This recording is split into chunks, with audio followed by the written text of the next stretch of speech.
And that was Bruce again. And what was the title? The what? Brilliant disguise, not brilliant deguise.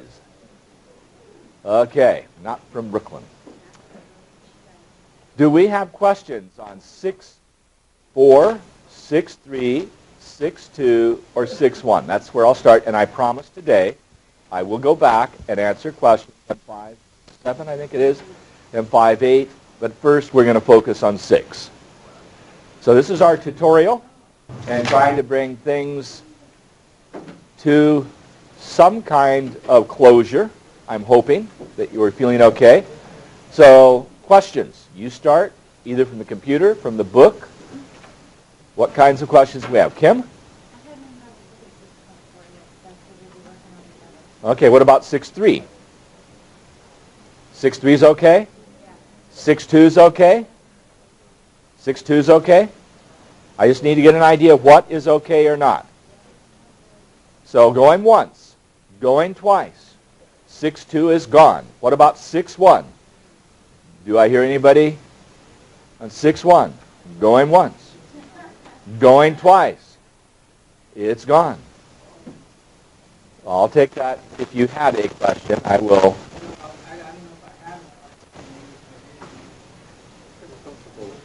Okay, so 6.3, for those of you who've done 6.3, no questions there? Okay, now I'm going to caution you. Let me make two observations here. One of them has to do with 5.7 and 5.8. The other has to do with 6.1, 6.2, 6.3. In 5.7, 5.8, there is the danger of putting too much time on one or two problems on the test, at the expense of other things that you're thinking, not a difficulty because I handle decimals fine. If you feel comfortable about decimals, what should you do in preparation for a test? Do the problems and make sure that you can do them. It's not enough to look at them and say, I can do it. You better demonstrate it. So there are two traps on any test. The things that you believe are just a piece of cake, practice them. Because if you don't, you will find you'll make really silly, careless mistakes. Today's quiz should be a good indicator. I've got 5 problems on it. 6.1, 6.2, and 6.3. And I'm going to see if we, let's see just if you're as comfortable as you think you are. Now, the other danger is that thing came out of statistics called Pareto's rule. And that's where you spend too much time on 1 out of 5. So 20% of the content, you spend 80% of your effort. And that's what's been happening in 5.7 and 5.8 too much. So I'm a little bit concerned with that. You don't think it's a problem, but you don't practice it, then you potentially are going to make careless errors. So there's nothing on 6.3. Let's go back then to 6.4, which we started yesterday. Didn't quite finish it. I want to talk more about 6.4, make sure that we're okay there, and then I will go back to the 5.7, 5.8, where there were some questions. So on 6.4, the biggest problem here was in square roots. And I'm going to go back to a question that Michael asked when he came in. What happens if you have the odd exponent again? You can change it to an even exponent. How? Well, I know I can move the decimal, but how do I do it so I'm not changing the problem? So let's write a problem on the board and see if we can make sense of it. Okay? So as I go to the board on this, we're going to take the square root of, and I'm going to put 0, 0, 0, 1, 2. I've got to stop and think now. I'm going to have some fun here. Got to stop and think how I want to do this. If I run this in a particular way and do it cleverly, I should be able to pull this off. I don't want the 1, 2.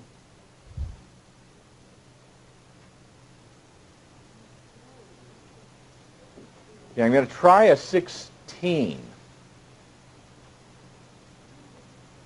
Okay, so that's going to be 5 digits involved, correct? After the decimal point. And that's the kind of problem we're talking about. That's one you can't do.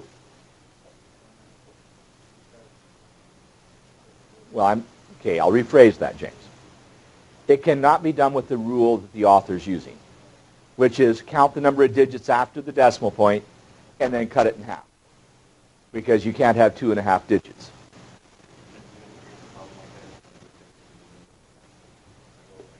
Well, that's what the intermediate step is, the one, and I may want to tweak this. I'm not sure at the moment, but let's try this from the standpoint.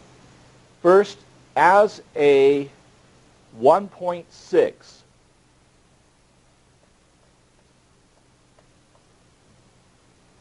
stay with me on this. I'm serious. If you blow this on the test, I have no sympathy whatsoever. Okay, so just be cautious. You're going to do what then? By writing it this way, it is equivalent to that. And because this is an even exponent, doesn't that come out the same? Doesn't this represent this? Okay, so now I have a -4 here, and I'm understanding then, I hope, that this is the equivalent of a 1/2 power. That's where that rule comes from. So this is going to be 10 to the -2. 0.6, I'm taking the square root of, and I'm going to multiply that answer by 10 to the -2. Now, there's nothing that works very nicely here with the 1.6. Okay, because if I think of the square root of 1.6, it's going to have to be 1 point something, not 0.4. And so this is a problem. I'd hoped to do something here where I might have been able to pull it off. Had I done this,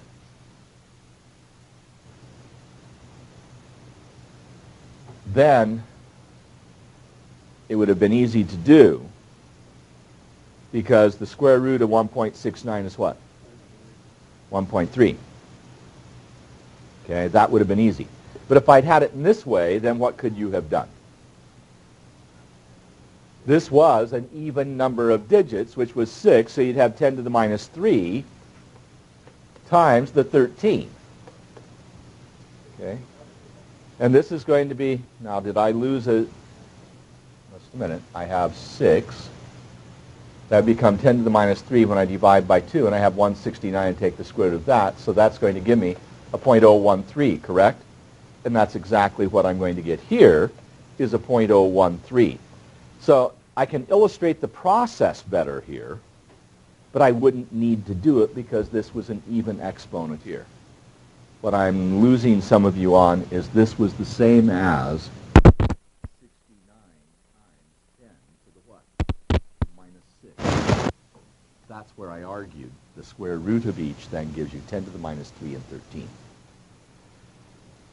It doesn't become a very good technique to try to go from an odd number to an even number if you don't have a calculator. And, quite honestly, if I'm going to do this problem with a calculator, I'm not going to do any intermediate step. I'm just going to put this number in and take the square root. So the problems are rigged to a degree at the moment, trying to illustrate what can be done. But that is what is involved in this discussion on page 446. And here was the problem involved, the very top of the page, in which, okay, here's the number. You had a 0.000196, which is just like the problem I put in the board, except I had a 169. And the argument, the number of places after the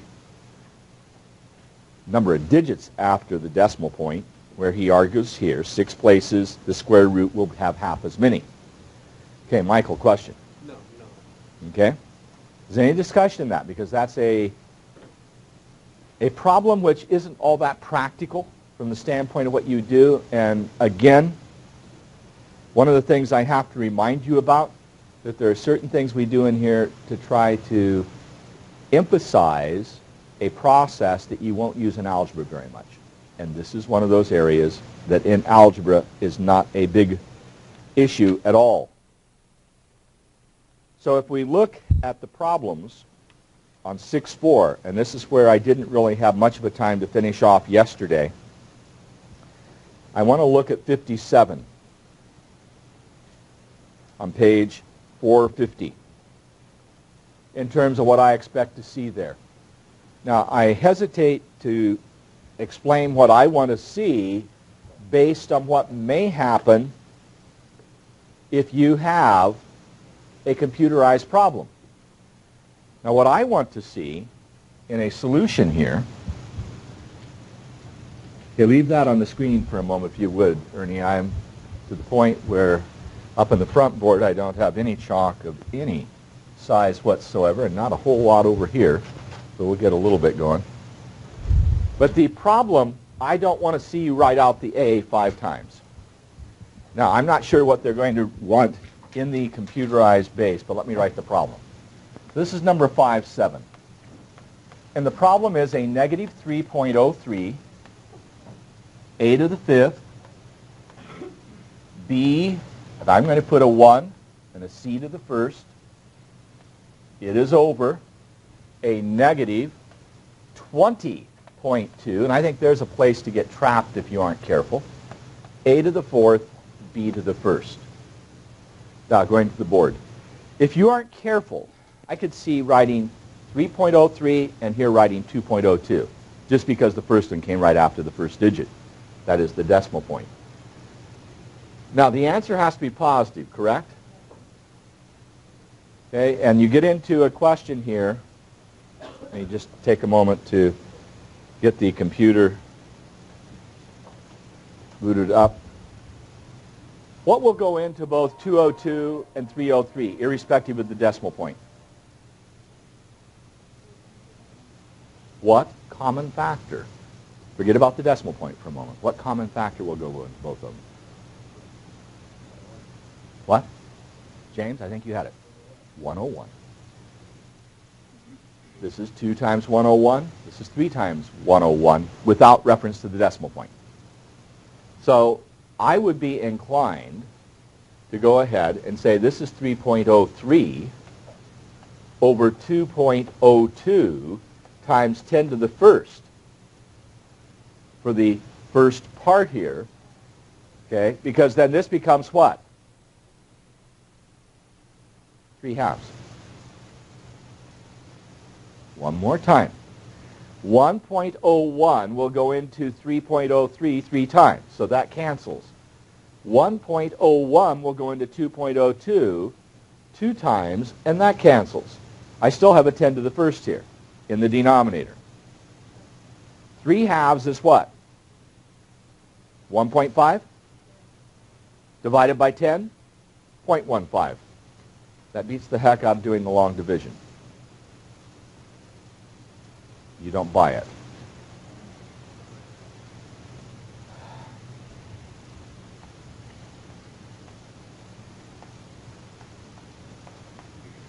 This is what I'm getting. 3 over 2 times 1 over 10. Okay, what is 3 over 2? 1 1/2. What is 1 1/2 as a decimal? 1.5, correct? Times 1 over 10. So the 10 now is in the denominator. And what do you do to the decimal point when you have a 10 in the denominator?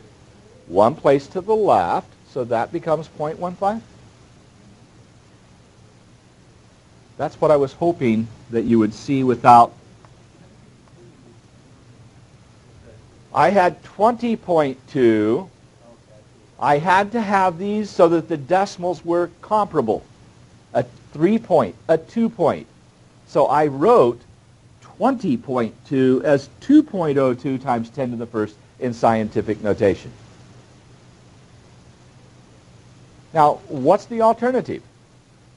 if you prefer, this is up to the level of how much you want to shortcut, you could do this. I'm trying to encourage you. Let's slide over now, if you would please, Ernie. Move that over 1, bring it up here, and you can do this division. It'll go in 1 time, and you'll get 202, and that'll give you what? 101.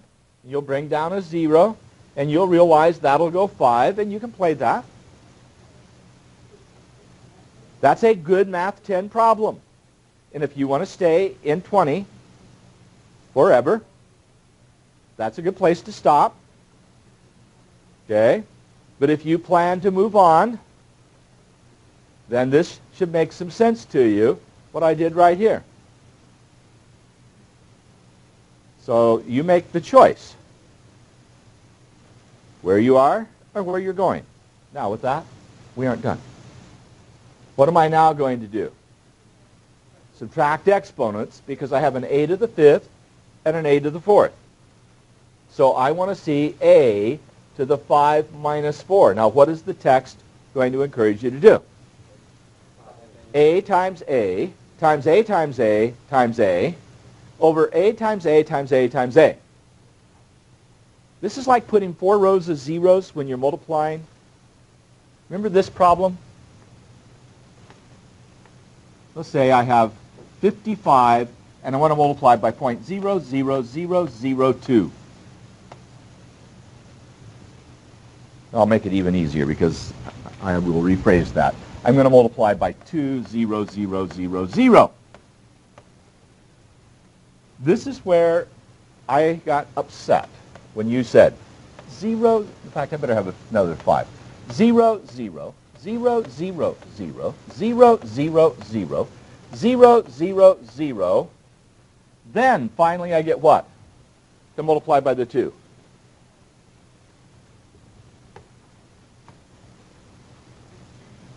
No. The shortcut is what?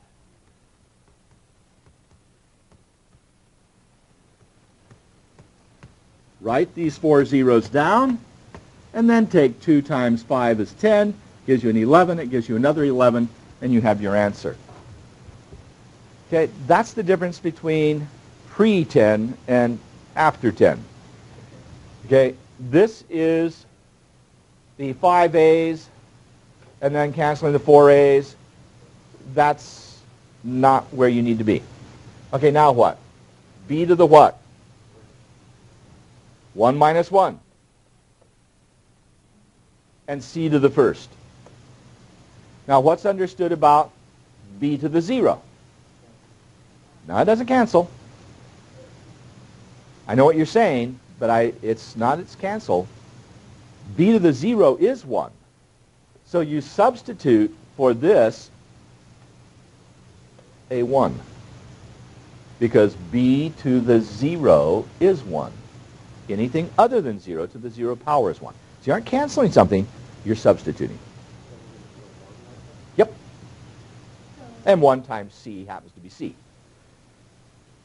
I mean, you can eliminate it in a sense, but you aren't canceling it. And that's where I'm bothered by the word cancel. You're substituting a 1 there, and so ultimately you get AC.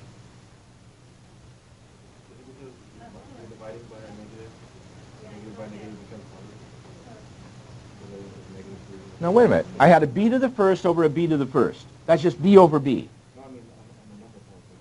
On the number part, because I had a negative here and a negative here, that became a positive. The quotient of 2 negative numbers. Are we okay here? So you're just going to get 0.15 AC. Question? Natalie. Come on, ask it so I know what we're going, because otherwise it just disrupts. What's your question? Let's come back to this much. Let me ask you this question. So we have a question. What is a to the 5th over a to the 4th, Natalie? Why? Exponents, right? So you got a. So you weren't completely lost.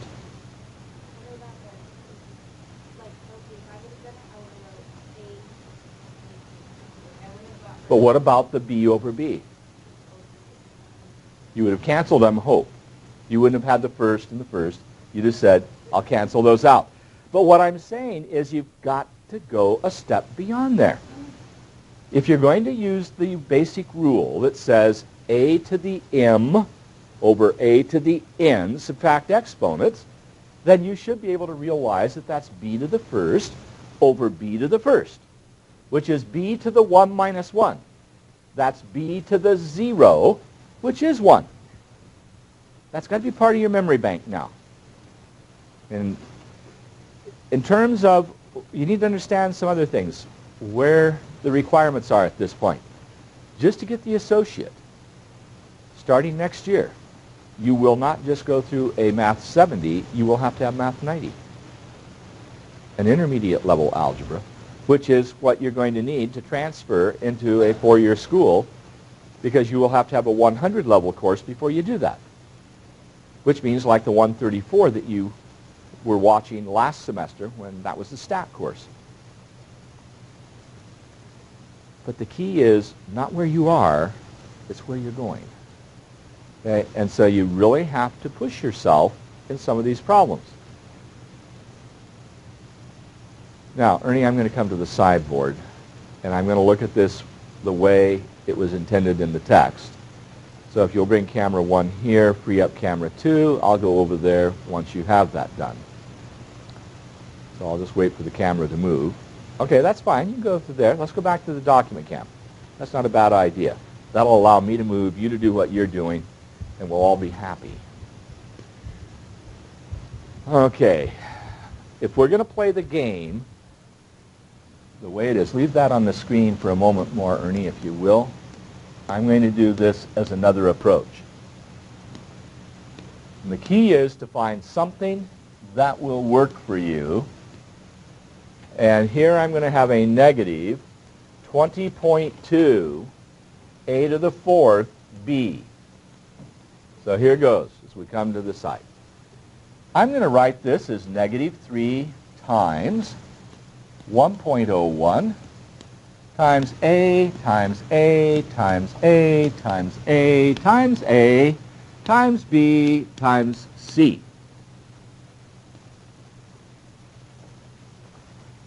Then I'm going to write this. Okay, I want to think how I want to do this. I guess I could say 2 times 5 times 1.01.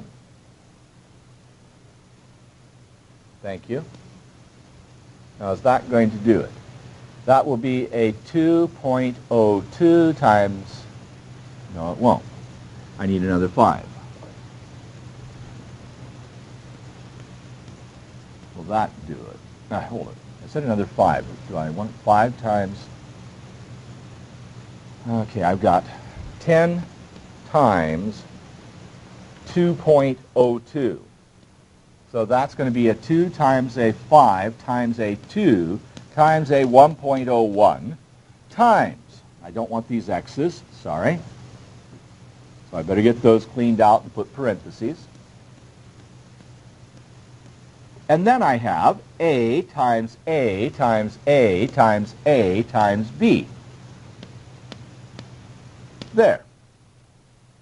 Now my argument is that 2 times 1.01 is 2.02, and if I multiply that by 10, I'll get my 20.2. Everything's factored. Now,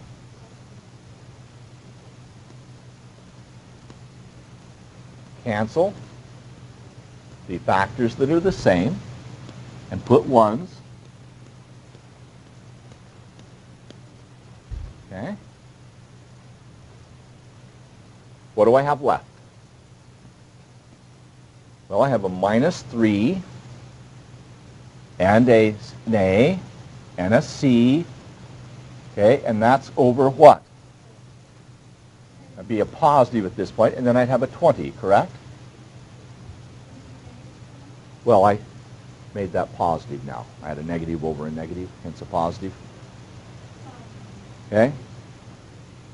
And then you can take the 20 into the 3.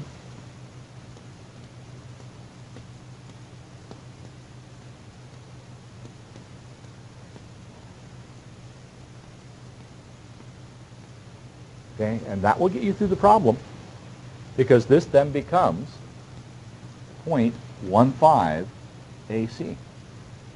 Now, if you don't like the fact that I was over here factoring, and you just said, no, I can do everything except this part right here, and this never going to happen, then you're back to negative 3.03 over a negative 20.2, and you literally take the 20.2, divide it into the 3.03 as we did in the front board, and you carry that out. Now, if that's where you have to be right now, it'll get you through the test as long as you work fast. Okay?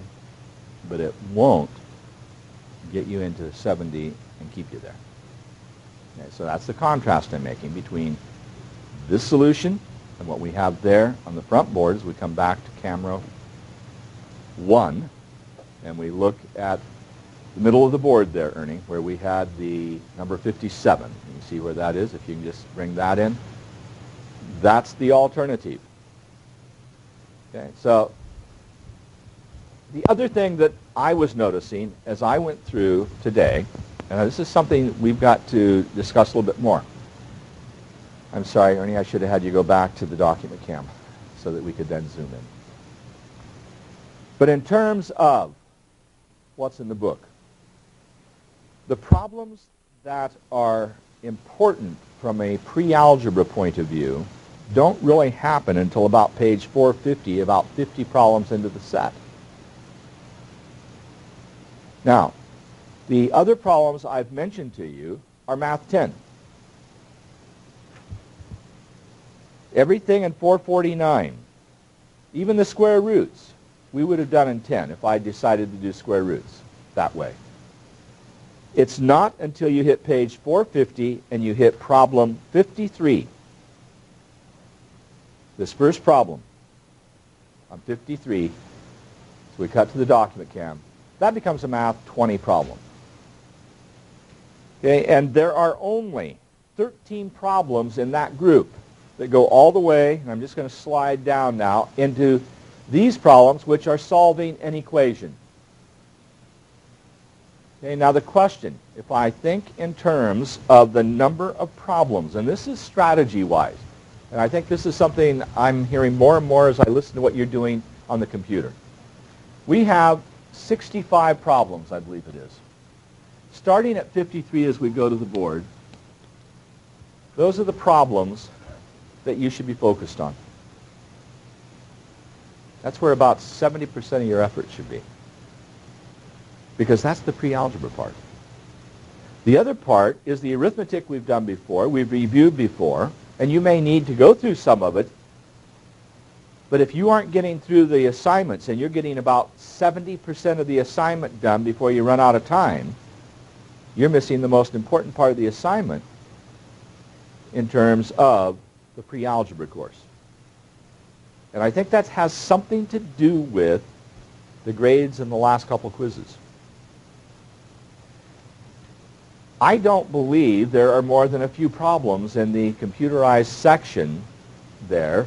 And if I'm getting ready for a test, getting ready for a quiz, I'd be doing every odd problem here, in addition to what's on the computer. Let's go back to the document cam, because I'm trying to change an approach here that some of you, I think, are getting trapped in, and it's got me very concerned. Now, what you're looking at here was 6.4. I'm going to come off there for a moment. And I want to go to 6.3. This is a tutorial section, so we aren't trying to cover new material per se. But I want to go to 6.3 and look at the same concern. In many respects, on page 437, other than what I gave you as a new wrinkle, but if you look at the first 30 problems, turn to page 437, please. 437. When you look at that, the first 30 problems are essentially non-math 20. They are things that we did or could do, other than the fact you have a few negative signs thrown in. Coming off there for a moment, the problems that I'm interested in start at 40 and go down to 58 on the next page. Those are your pre-algebra problems. And I want to look at one of those because we didn't do it. But this is where 70% of your effort should be. Now, I'm not going to go the 20-80 rule here, but you should be running about 3/4 of your effort in algebra problems, not arithmetic. Now, if I look at number 51, I want that one. Oh, that was as good as any. We have, well, it's a page what page number are you on there? 438. It is a binomial. And the problem is x plus, is it 1.12? And then I have another binomial, and that's x minus or actually I guess it's 0.2. Okay? Now, this is the product of two binomials. Now, I need to be sort of that truthfulness and full disclosure about transparency that we have in our current political system. Totally transparent here.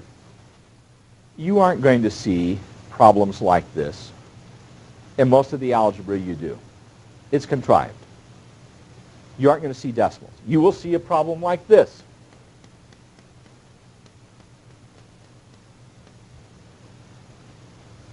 You won't see it with decimals. Now, the text is pushing the point. I've mentioned this to you before. When you want fractions, you throw fractions in to make it harder. I make it 1/2 and 2/3.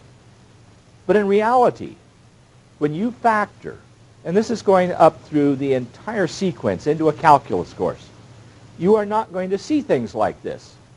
So that's being truthful in advertising. But what's involved here is something that is important through all mathematics, and that is, how do you get this product? Now, you can either do it through the distributive property or FOIL. But you have to practice either way. So when you look at this, you say, well, I know immediately I'm going to get x squared. Then I know I'm going to get here plus 1.12x.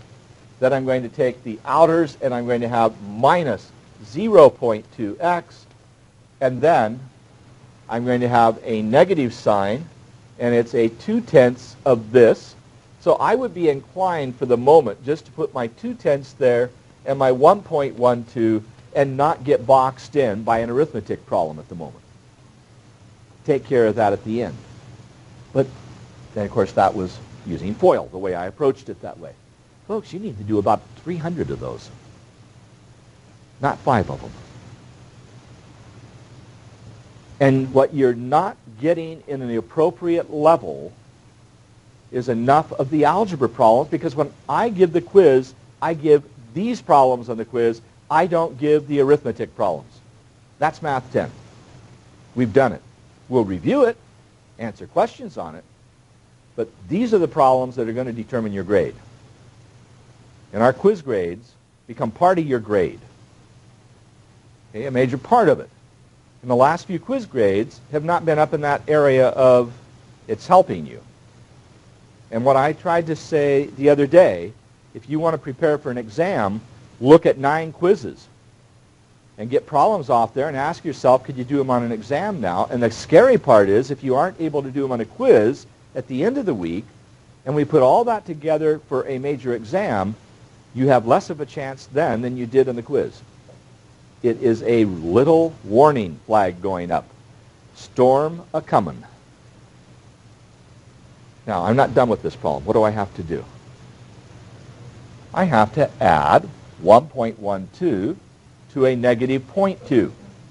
Okay, so to that extent, the usual argument is take 1.12 and subtract 0.2 regardless of their signs and see what you have in the process. So you think of doing this, and that's a 2o. So that's going to give you an x squared. Then this is going to give you what?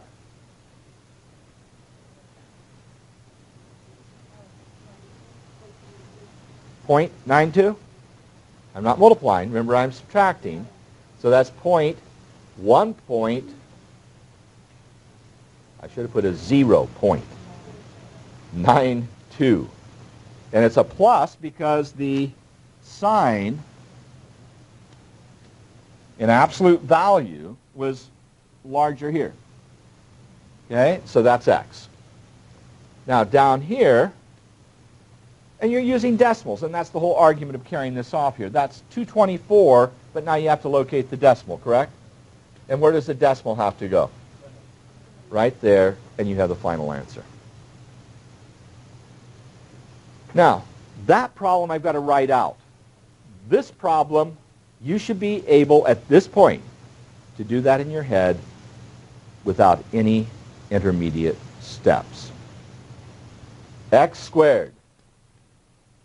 That I, by the way, as a rule of thumb, I take the last next, minus 24. Get that done. Then the outers, negative 2, inners, positive 12, plus 10x, all in your head.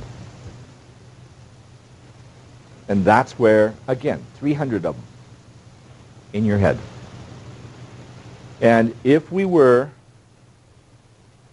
in a situation where we weren't on a broadcast, I'd probably have in front of you, as part of the tutorial, 100 problems and say, okay, you have 20 minutes. No work shown, just get your answers. Or, as I used to do, Natalie, stay with me on this. As I used to do, I would just say, okay, here's the problem, you give it to me, verbally. And you're in a group of, in those days, it was 40 or 50 people. And I just call out a name and say, okay, you do the problem until we got to the point where you didn't have to hesitate. You got the answers. What you are being led down, a path here, is a very difficult path. You have demonstrated, by doing some of the work in the computer, that given enough time and enough options, enough opportunities, you can do well. Your scores look good. What you've not demonstrated is that in a test environment, when you don't get options to do it 2 or 3 times, and you don't have as much time as you want, that you can perform up to the level that you're capable. Practice, practice, practice. Okay? You pay your dues. If you don't, it's not going to work. Question?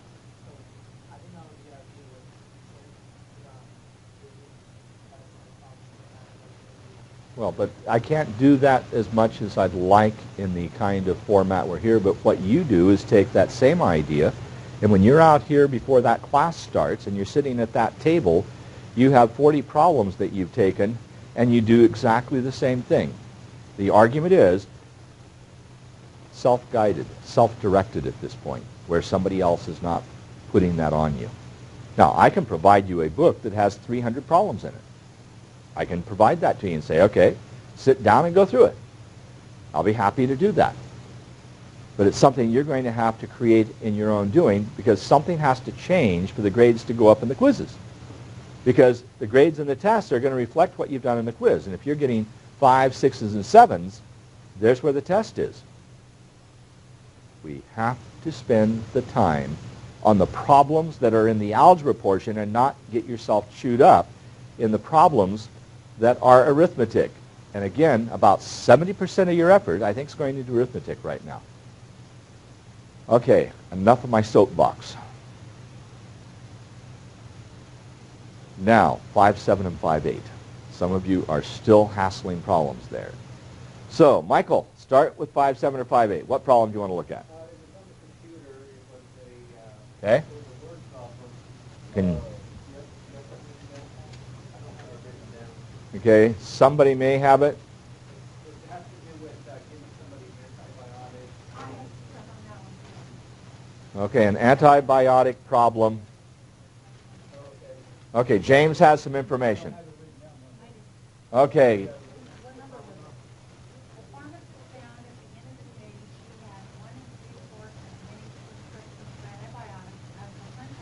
Okay, hold it. So I'm going to let x equal number of tranquilizing prescriptions. And for antibiotics, I have 1 1/4? 1 3/4. God, this irritates me to write 1 3/4. I'll immediately go to what? 7/4.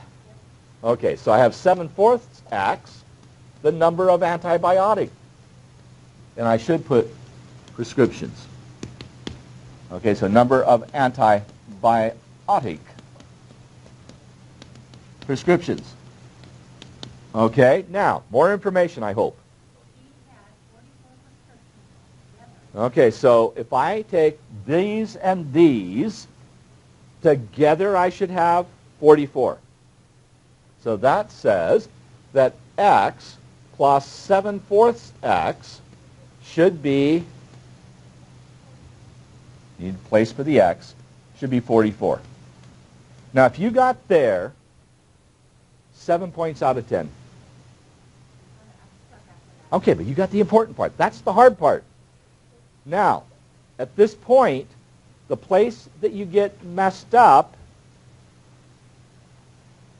is the 1 that's in front of that x. Well, I'm going to factor out x. 1 plus, but if you want to leave that as 1 3/4, which you could have done,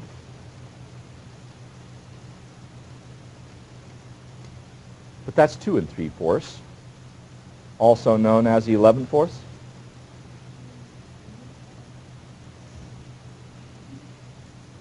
Where am I going to write this? If I gave you this, Math 10, forget it's 20, would you agree that that's 2 3/4? Yeah. Okay. Then go to an improper fraction. 4 times 2 is 8, plus 3 is 11. Does it work? Okay. Now, if I can get to that, where this is now, I'm just going to put a big brace here as we slide over just a little bit, Ernie. I'm going to have 11 over 4 times x is 44. Now, my guess is it's that transition from here to here that messed you up. Because once I get here, what am I going to do? Well, I see the LCD is 4, but...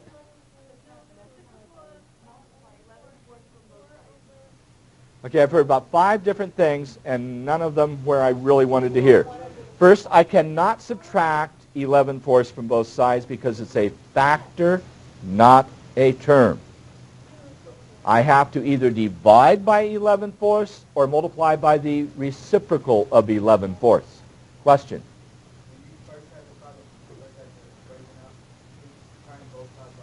Yes, I could. At this point, I could have multiplied by 4 the downside.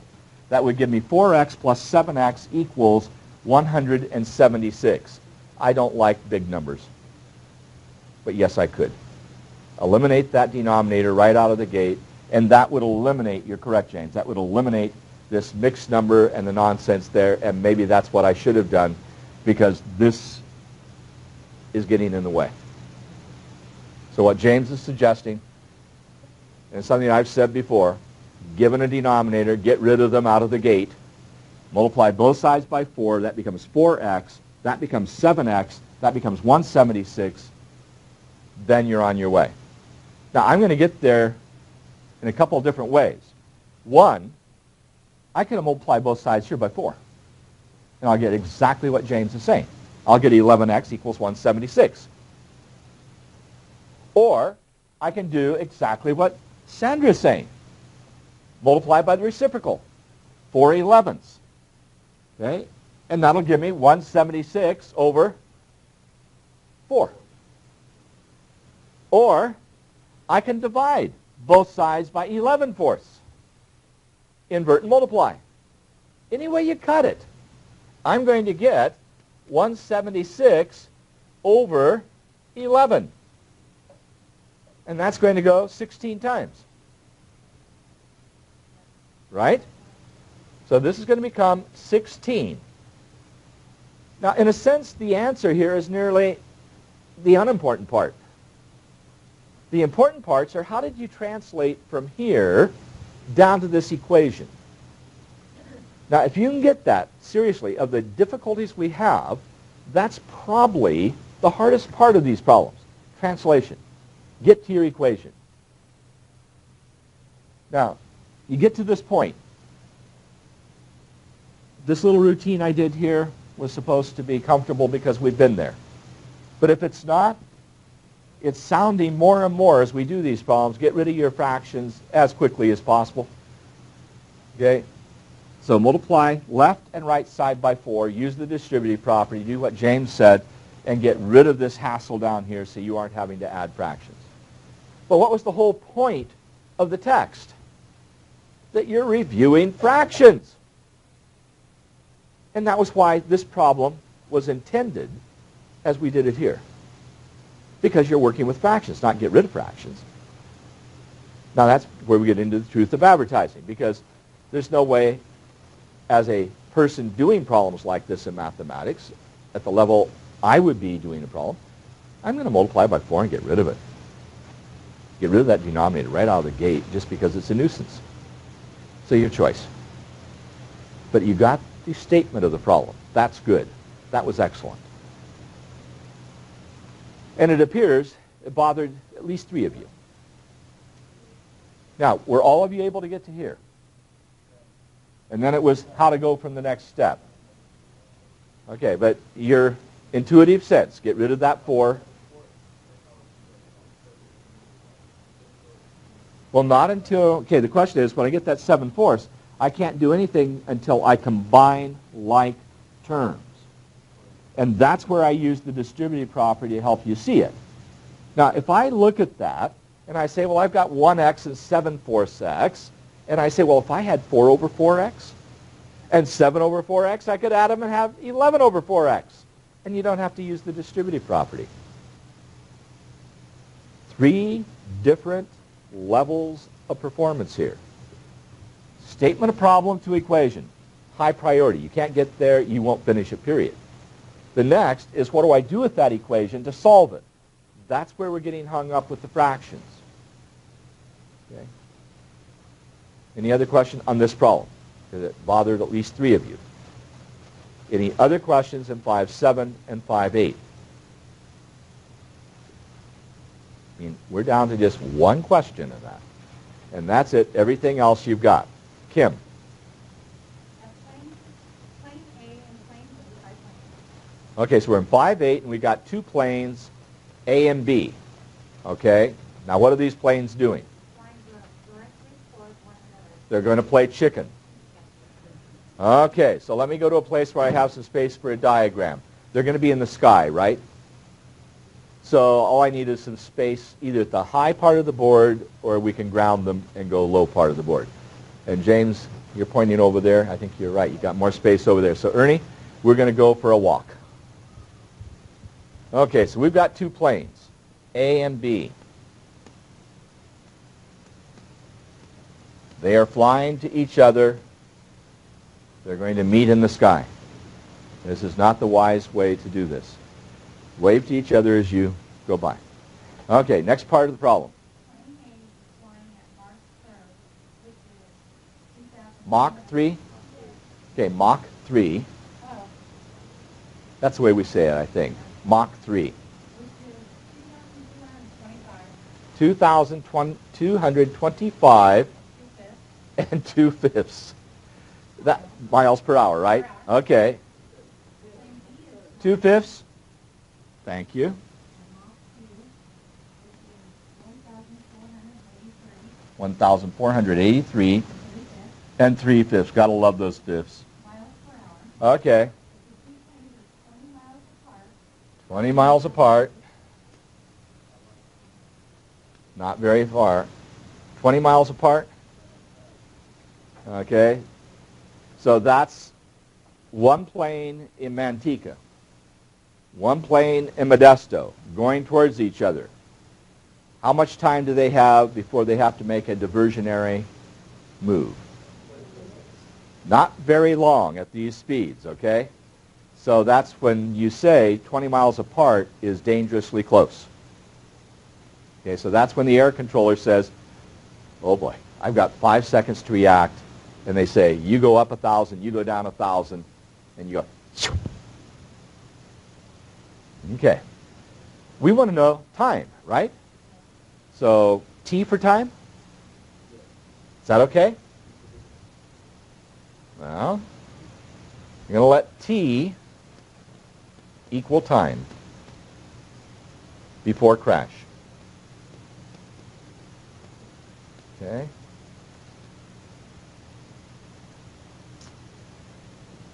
So how far do you go in T hours if you're going this fast per hour? You just multiply it times T. And how far does this plane go in that same time? T. And you're going to add those and get that.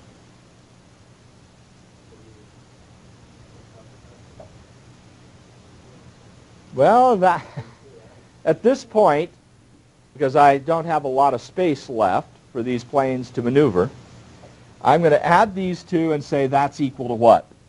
20. So now I add the coefficients. And so this was Mach 3. This is Mach 2. So I'm at Mach 5 combined. It's rather nice to have 2/5 and 3/5 when you add them together because that's 1. Right? You got to feel kind to the author. A 2/5 and a 3/5, that goes to 1, so you just add these two parts and add 1 to it. So I have what? An 8, a 10, a 7, and a 3, plus 1, which makes a 9. T equals 20. Remember, this is in terms of hours. Okay, so we are really flying along. So how long before they crash if they don't make a maneuver? 20 over 3, 7, 0, 9. I'm done. Now, if I want to know how many seconds, I can do what? This is in hours. How much problem? So if this is in hours and I want it in terms of seconds, I say, so this is hours. Where am I going with this? If I have hours and I multiply 60 minutes over 1 hour and then multiply, that takes care of the hours, 60 seconds over 1 minute, we get an idea of what I have to do with this answer. That is, take this answer and multiply it by 60 times 60. Now, Michael, you had a calculator out there for a moment. Will you go ahead and tell me what 20 times 60 times 60 divided by 3709 is? So it's 20 times 60 times, which is 72,000. 19.41 seconds. So if the air controller sees them approaching each other at the same altitude, at these speeds, in 19 seconds, you have to do what? Acknowledge what's happened, say, immediately, you go up, you go down, because you've got 15 seconds left, and it's taken me 10 of those to talk to you. So you get this kind of thing. Hyperbolic functions, just missing each other. Okay? Now that works unless you are in trains, text messaging, and two trains are going towards each other, and there's no alternative track to go on, no switching, and that happened down in Los Angeles. Or think of the number of seconds in the Hudson, when the pilot ditches in the Hudson River and had about 10 seconds to make the decision, where do I lay this thing down, and manages to lay it down in the Hudson and not destroy the aircraft and kill everybody. These are just awesome speeds. And of course, that's been the concern at the speeds that we have things rotating around the Earth in this belt of debris that we're talking about, and how can you relocate a satellite briefly with the rocket thrusters on it to avoid a piece of material coming in that's heading right to it. Doesn't happen always, and of course we had 2 of those satellites collide, right? And that's what created the greater amount of garbage up there. Okay, we're going to finish off here. So what is your close, Ernie?